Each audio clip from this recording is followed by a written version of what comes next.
Sa iba pang balitang lokal, iginiit naman ng isang anti-mining group sa Dupax del Norte na nananatili silang balo ng Enero sa panayam ng Bombo Radyo Kawayan kay Ginoong Florentino Brother Tinong Dinos, lider ng anti-mining group.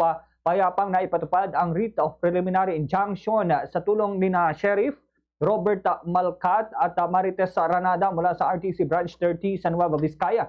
Naging maayos ang pag-uusap ng magkabilang panig sa tulong ng gate at isang bahagi ng barikada bilang pagpapakita ng kanilang pakikipagtulungan kasunod ng kasundoang hindi palalalain ang sitwasyon at mananatili ang Molotov at pillbox at giniit na ang kanilang advocacy del Norte kabilang ang mga miyembro ng Sangguniang Bayan at iba pang halal. Ito po ang bahagi ng pahayag ni Ginoong Florentino Dinos, lider ng anti-mining. Nila ang writ of preliminary injunction sana. So tapos sila ng sheriff, tapos yung mga tauhan po ni Google, mga